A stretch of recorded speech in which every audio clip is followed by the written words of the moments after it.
कृष्ण वंदे जगद्गुरुम। 10वां अध्याय का 19वां और 20वां श्लोक। 10वां अध्याय का 19वां श्लोक। श्री भगवानुवाच अन्ते कथयिष्यामि दिव्या ह्यात्मविभूतयः प्राधान्यतः कुरुश्रेष्ठ नास्त्यन्तो विस्तरस्य में। ऊपर कहे गए श्लोकों का अर्थ है। श्री भगवान बोले, हाँ ठीक है, मैं अपनी दिव्य विभूतियों को तेरे लिए प्रधानता से संक्षेप से कहूंगा, क्योंकि हे कुरुश्रेष्ठ, मेरी विभूतियों के विस्तार का अंत नहीं है। अन्ते कथयिष्यामि दिव्या ह्यात्मविभूतयः का अर्थ है योग और विभूति कहने के लिए अर्जुन की जो प्रार्थना है उसको हंत अव्यय से स्वीकार करते हुए भगवान कहते हैं कि मैं अपनी दिव्य अलौकिक विलक्षण विभूतियों को तेरे लिए कहूंगा। दिव्याह कहने का तात्पर्य है कि जिस किसी वस्तु, व्यक्ति, घटना आदि में जो कुछ भी विशेषता दिखती है वह वस्तुतः भगवान की ही है, इसलिए उसको भगवान की ही देखना दिव्यता है और वस्तु, व्यक्ति आदि की देखना अदिव्यता अर्थात लौकिकता है। प्राधान्यतः कुरुश्रेष्ठ नास्त्यन्तो विस्तरस्य में का अर्थ है जब अर्जुन ने कहा कि भगवान आप अपनी विभूतियों को विस्तार से पूरी की पूरी कह दें, तब भगवान कहते हैं कि मैं अपनी विभूतियों को संक्षेप से कहूंगा, क्योंकि मेरी विभूतियों का अंत नहीं है। पर आगे 11वें अध्याय में जब अर्जुन बड़े संकोच से कहते हैं कि मैं आपका विश्वरूप देखना चाहता हूं, अगर मेरे द्वारा वह रूप देखा जाना शक्य है तो दिखा दीजिए, तब भगवान कहते हैं तू मेरे रूपों को देख ले। रूपों में कितने रूप? क्या 2-4? नहीं, सैकड़ों हजारों रूपों को देख। इस प्रकार यहाँ अर्जुन की विस्तार से विभूतियाँ कहने की प्रार्थना सुनकर भगवान संक्षेप से विभूतियाँ सुनने के लिए कहते हैं, और वहाँ अर्जुन की एक रूप दिखाने की प्रार्थना सुनकर भगवान सैकड़ों हजारों रूप देखने के लिए कहते हैं। यह एक बड़े आश्चर्य की बात है कि सुनने में तो आदमी बहुत सुन सकता है, पर उतना नेत्रों से देख नहीं सकता, क्योंकि देखने की शक्ति कानों की अपेक्षा सीमित होती है। फिर भी जब अर्जुन ने संपूर्ण विभूतियों को सुनने में अपनी सामर्थ्य बताई तो भगवान ने संक्षेप से सुनने के लिए कहा, और जब अर्जुन ने एक रूप को देखने में नम्रतापूर्वक अपनी असमर्थता प्रकट की तो भगवान ने अनेक रूप देखने के लिए कहा। इसका कारण यह है कि गीता में अर्जुन का भगवद विषयक ज्ञान उत्तरोत्तर बढ़ता जाता है।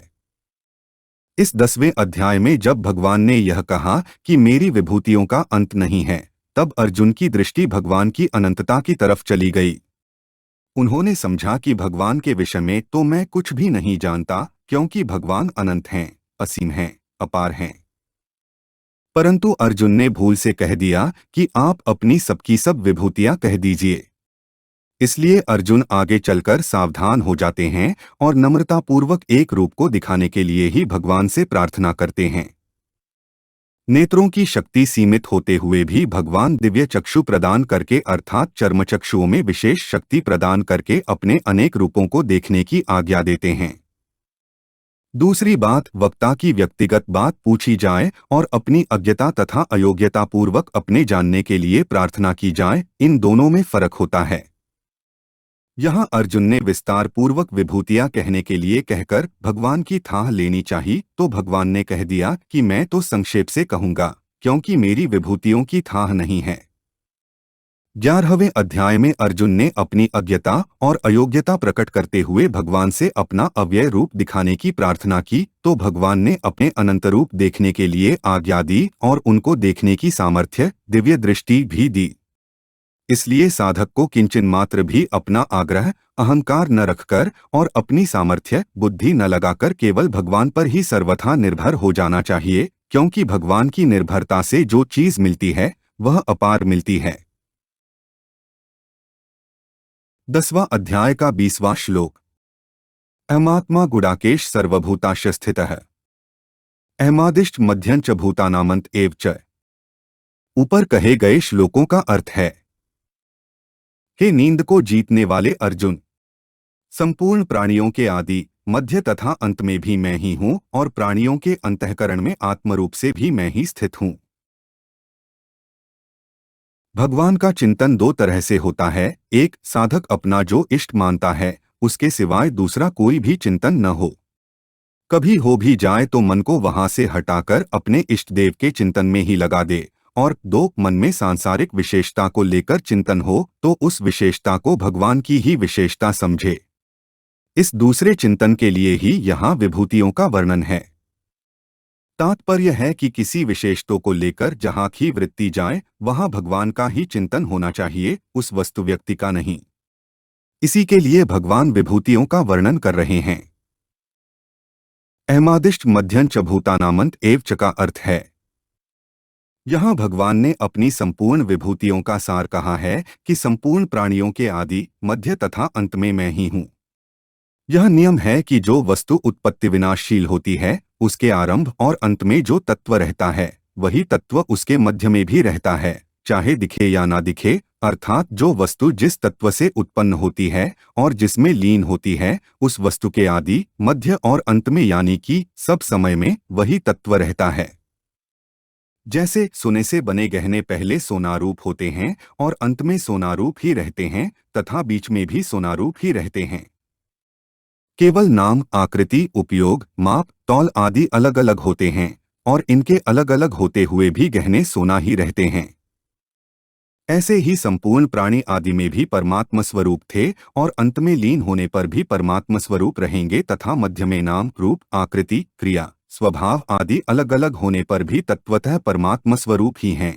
यह बताने के लिए ही यहाँ भगवान ने अपने को संपूर्ण प्राणियों के आदि, मध्य और अंत में कहा है। भगवान ने विभूतियों के इस प्रकरण में आदि, मध्य और अंत में 3 जगह सार रूप से अपनी विभूतियों का वर्णन किया है।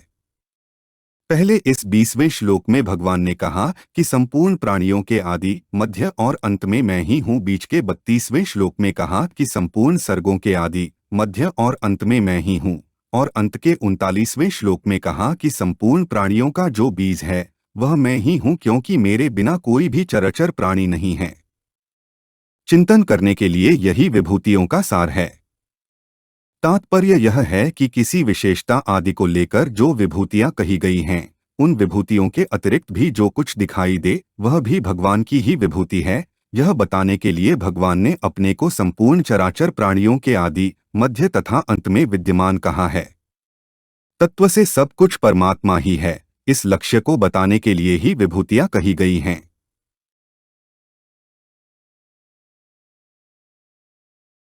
भगवान ने प्राणियों में जो आत्मा है, जीवों का जो स्वरूप है, उसको अपनी विभूति बताया है।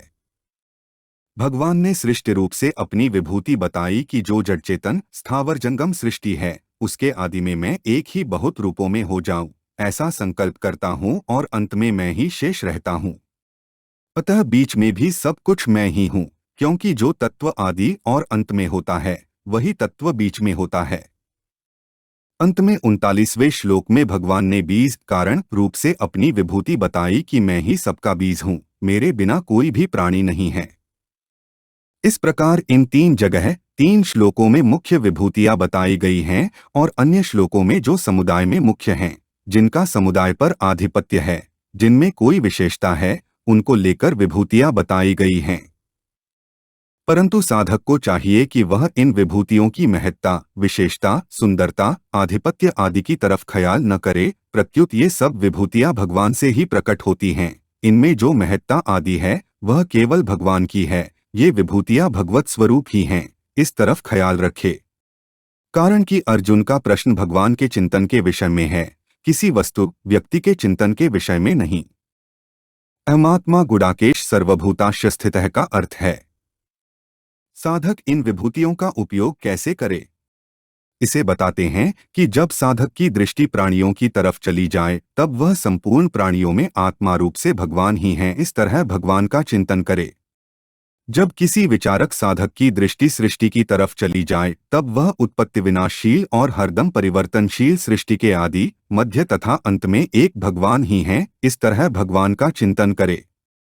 कभी प्राणियों के मूल की तरफ उसकी दृष्टि चली जाए तब वह बीज रूप से भगवान ही हैं। भगवान के बिना कोई भी चराचर प्राणी नहीं है और हो सकता भी नहीं, इस तरह भगवान का चिंतन करे। हमारे चैनल को सब्सक्राइब करें। अगर यह वीडियो आपको अच्छी लगी तो वीडियो को लाइक करें, वीडियो को अपने दोस्तों के साथ शेयर करें, अपने सुझाव हमें कमेंट करके बताएं। जय श्री कृष्णा।